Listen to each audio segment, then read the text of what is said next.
Good morning everyone, स्वागत है आप सबों का एक बार फिर से आपके अपने यूट्यूब चैनल रामगढ़ एडुकेयर में। स्टार्ट करने से पहले ही मैं आपको बता दे रहा हूं साथियों, वीडियो अति महत्वपूर्ण है आप सभी के लिए। आप लोगों से रिक्वेस्ट है कि वीडियो को बिना स्किप किए हुए लास्ट तक ज़रूर देखें ताकि सारी चीज़ें आपको बेहतर ढंग से समझ में आ पाएँ। जितने भी साथी 2024 में एंट्रेंस एग्ज़ाम दिए हुए हैं दोस्तों, JCECB बोर्ड के द्वारा, चाहे वो बीएड में नामांकन के लिए हो या फिर एमएड में नामांकन के लिए हो या फिर बीपीएड में नामांकन के लिए हो या फिर एमपीएड में नामांकन के लिए हो या फिर कोई अदर कोर्सेज़ के लिए हो, जैसे पॉलिटेक्निक में नामांकन के लिए हो या फिर एग्रीकल्चर डिपार्टमेंट में नामांकन के लिए हो। अगर आपने झारखंड संयुक्त प्रवेश प्रतियोगिता परीक्षा 2024 में शामिल हुए हैं इन कोर्सेज में एडमिशन के लेकर के, तो आपके लिए वीडियो अति महत्वपूर्ण है।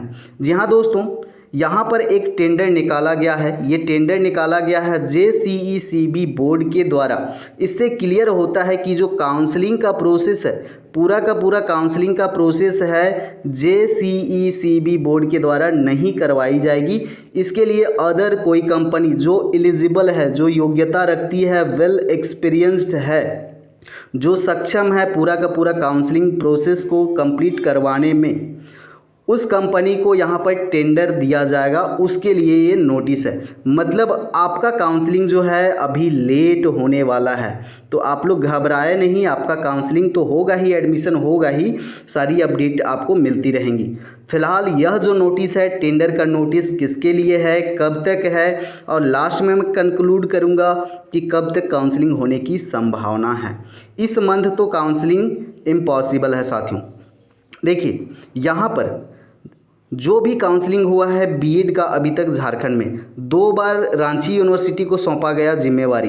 रांची यूनिवर्सिटी के द्वारा 2 या 3 बार करवाया गया है। उसके बाद में JCECB बोर्ड खुद काउंसलिंग करवाई है 2-3 बार।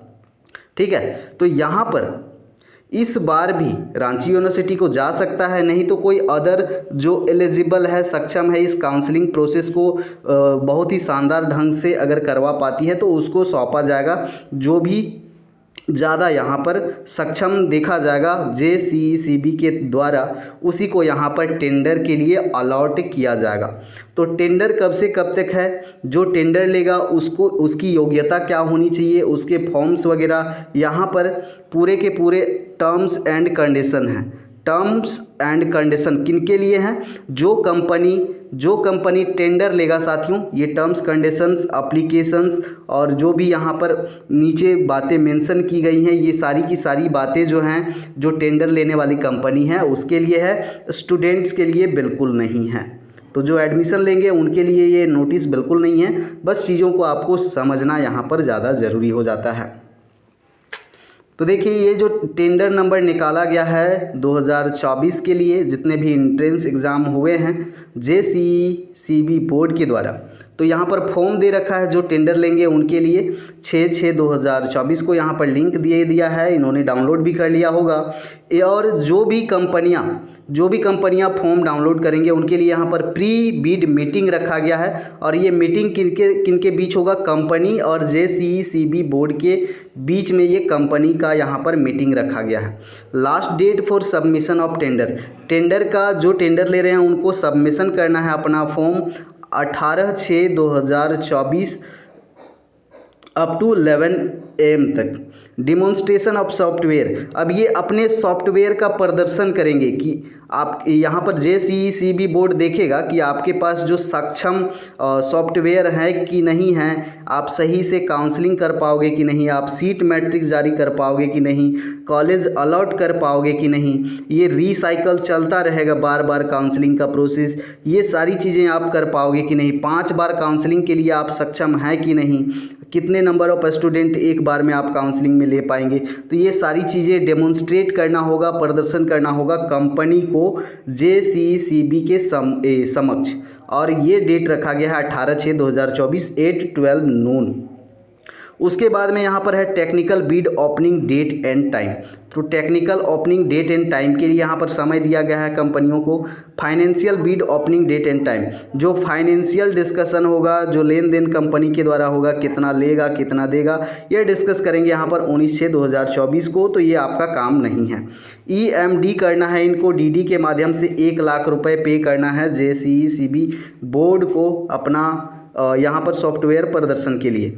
और ये सारा चीज़ जो है अपना सबमिशन करेगा टेंडर। ये जो एड्रेस है आपका controller of examination Jharkhand combined entrance competitive examination board को अपना एप्लीकेशन सबमिट करेगा। उसके बाद में नीचे जो है यहाँ पर सारा इंट्रोडक्शन दिया हुआ है। इंट्रोडक्शन में इन्होंने बताया है कि इन्होंने आवेदन मांगा है, जितने भी कंपनियां हैं, जो बेहतर होगा, जो बेस्ट होगा, उसको यहाँ पर चुना जाएगा। यहाँ पर specifications and scope for work, तो यहाँ पर सारी चीज़ें मेंशन की गई हैं। ज़्यादा बोर नहीं करूँगा मैं, पूरा पढ़ने के बाद ही आपको कंक्लूड करके आपको सीधा बता रहा हूँ। तो आप लोगों को यहाँ पर चिंता करने की कोई ज़रूरत नहीं है। रजिस्ट्रेशन प्रोसेस किस तरह से किया जाएगा? काउंसलिंग के लिए, रजिस्ट्रेशन के लिए आपके पास में लॉगिन करने के लिए अगर पासवर्ड कोई भूल जाता है तो उसके लिए आपके पास सुविधा है कि नहीं है, ये सारी चीज़ें यहाँ पर पूछी गई हैं कंपनी को। चॉइस फिलिंग का आप ऑप्शन दे पाएंगे कि नहीं दे पाएंगे, आपका सॉफ्टवेयर काम करता है कि नहीं, क्योंकि 7 दिन तक चॉइस फिलिंग होता है काउंसलिंग के दौरान, तो उसके लिए है। चॉइस लॉकिंग का ऑप्शन आप दे पाएंगे कि नहीं, सीट अलॉटमेंट दे पाएंगे कि नहीं, इस तरह से यहाँ पर लिखा गया है। Based on the candidate choice merit category and availability of seats allotments are to be done. देखिए कैंडिडेट्स जो भी चॉइस करेंगे सीट का, उसके अनुसार merit category wise availability of seat, जो सीट रिक्त रह जाएंगे उनको आप शो कर पाएंगे कि नहीं। The candidate will get allotment information by SMS, उनको SMS के द्वारा भी आपको देना है अलॉटमेंट लेटर का इन्फॉर्मेशन। तो ये सारी चीज़ें आप कर पाएंगे कि नहीं, ये कंपनी के लिए है, कंपनी को पूछा गया है।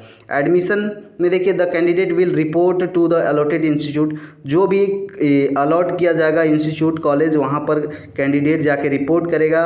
Take admission by verifying original documents of candidate, अपना एडमिशन लेगा डॉक्यूमेंट वेरीफाई करके। The institute will have their own secure login details, अब जो भी इंस्टीट्यूट हैं, जो कॉलेज हैं, जो संस्थान है, इनका अपना लॉगिन ID होगा, ताकि ये भी वहाँ पर अपडेट करते रहेंगे कि किस कैटेगरी में कितने सीट फिल हुए हैं, और ये आपका स्क्रीन में शो होता रहेगा।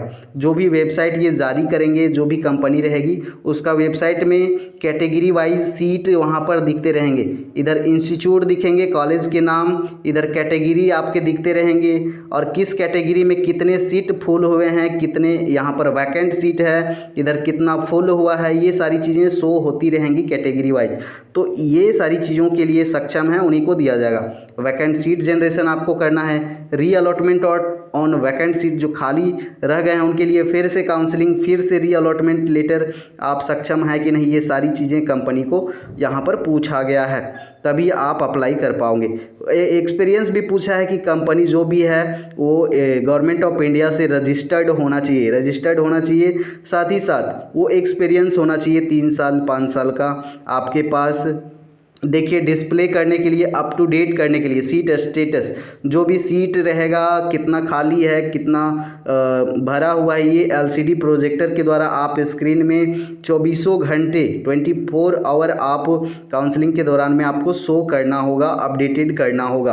तो ये सारी चीज़ें जो हैं, फैसिलिटीज़ जो हैं कंपनी के पास होनी चाहिए, सारी फैसिलिटीज़, सारी सुविधाएं होनी चाहिए। अगर किसी तरह का प्रॉब्लम होता है तो आप ऑफलाइन भी, अगर कहीं रांची में कोई डिसाइड होता है जगह, तो वहाँ पर आप बड़ा स्क्रीन में आप शो करते रहेंगे कैटेगरी वाइज सीट, स्टूडेंट को बुलाया जाएगा, वो देखेंगे कहाँ कितना सीट है और अपने सुविधानुसार कॉलेज को चॉइस लॉक करेंगे। ऐसी भी सुविधा होनी चाहिए in case of technical issue या टेक्निकल एरर, टेक्निकल समस्या अगर होती है तब के केस में। मिनिमम एलिजिबिलिटी क्वालिफाइंग क्राइटेरिया, देखिए योग्यता क्या होनी चाहिए कंपनी के पास में, ये सारी चीज़ें हैं।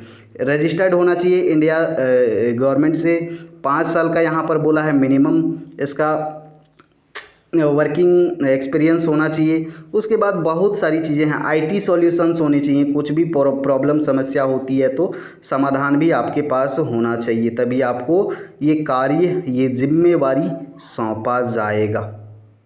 अब यहाँ पर बहुत सारी चीज़ें हैं, सब अगर पढ़ने लगेंगे तो आप बोर हो जाओगे, वीडियो छोड़ के चले जाओगे। इसीलिए जो महत्वपूर्ण बातें हैं वो मैंने आपके समक्ष रख दी हैं, बहुत ज़्यादा नहीं। यहाँ पर नीचे फॉर्म वगैरह है और डिक्लेरेशन फॉर्म है कि कौन कौन से डिक्लेरेशन फॉर्म कंपनी सबमिट करेंगे। ये कंपनी का काम है, आपका काम नहीं है। तो जो भी एजेंसी होगी वो सारी चीज़ें फुलफ़िल करेंगी क्राइटेरिया को, एलिजिबिलिटी क्राइटेरिया को, तो वो जो है काउंसलिंग का हकदार बनेंगी। तो इस मंथ जो है दोस्तों, इस मंथ जो है आपका काउंसलिंग जो है संभव नहीं है, क्योंकि अभी देखिए जो आउटसोर्सिंग एजेंसी या कंपनी है, एजेंसी या कंपनी हो सकता है कोई यूनिवर्सिटी को ही दे दिया जाए। अगर रांची यूनिवर्सिटी सक्षम है तो रांची यूनिवर्सिटी को भी दे दिया जा सकता है, या कोई फिर एजेंसी हो सकती है। तो यहाँ पर 99% चांसेस जो है आपका काउंसलिंग जो है ऑनलाइन ही होगा, तो आपको घबराना नहीं, घर बैठे ही काउंसलिंग होगा। और आपका वेबसाइट में सीट की जो अवेलेबिलिटी है, रिक्त सीटें कैटेगरी वाइज वो शो होती रहेंगी, तो आपको परेशान नहीं होना है। बाकी जो भी एजेंसी या जो भी यूनिवर्सिटी काउंसलिंग का जिम्मेवारी लेगा वो नोटिफिकेशन जारी करेगा अपने वेबसाइट पर, नोटिफिकेशन जारी करेगा अपने वेबसाइट पर। और किस तरह से काउंसलिंग का प्रोसेस होगा, यहाँ पर प्रोसेस चेंज भी हो सकता है क्योंकि वो अपने ढंग से करेगा, तो सारा प्रोसेस आपको बताया जाएगा काउंसलिंग का, है ना। कौन करेगा, कब करेगा, कौन करेगा, कब करेगा, ये सारी चीज़ें आपको बताई जाएंगी बहुत ही शानदार ढंग से साथियों। तो आप लोगों को क्या करना है, आप लोग पेशेंस बनाए रखना है, धैर्य बनाए रखना है, ठीक है। जिनका ज़्यादा रैंक है उनको थोड़ा सा और वेट करना है, क्योंकि काउंसलिंग में लेट होता ही है। पिछले बार भी हुआ था कि पहले एक बार बोल दिया कि जेसीबी ये खुद लेगा, काउंसलिंग करवाएगा, बाद में दे दिया ये रांची यूनिवर्सिटी को कि हमारे पास जो रिसोर्सेस हैं, संसाधनों की कमी है। तो ऐसा भी सिचुएशन हो जाता है। तो ये लेटर, ये नोटिफिकेशन स्पेशली कंपनी के लिए है, या जो एजेंसी करवाएगी काउंसलिंग उसके लिए है। वो फ्रेश निकालेगा नोटिफिकेशन काउंसलिंग के संबंध में, तब तक आपको वेट करना होगा। दूसरा कोई विकल्प नहीं है इंतज़ार के सिवा। तो अगर आप कोई अदर एग्ज़ाम्स, कम्पिटिटिव एग्ज़ाम्स की तैयारी कर रहे हैं तो उस पर समय दे सकते हैं, तब तक आप अपने डॉक्यूमेंट्स को रेडी कर सकते हैं, या फिर जो भी इच्छा है भाई वो आप कर सकते हैं। बाकी जब आएगा नोटिफिकेशन काउंसलिंग से रिलेटेड जो प्रोसेस होगा, जो सारी चीज़ें आपको अपडेट की जाएंगी, बताई जाएंगी। तब तक के लिए आपको वेट करना है, हमको भी वेट करना है, ठीक है। आई होप आपको यहाँ पर क्लियर हो गई होंगी। नेक्स्ट मंथ काउंसलिंग होने की संभावना, नेक्स्ट मंथ, तो ये आप मान के चले कि नेक्स्ट मंथ ही काउंसलिंग होगा, क्योंकि अभी बहुत सारी चीज़ें प्रिपेयर करनी है, ये तो शुरुआत है ना। चलिए, वीडियो को यहाँ तक अगर देख लिए हैं तो बहुत सारी चीज़ें आपको समझ में आ गई होंगी, आई होप।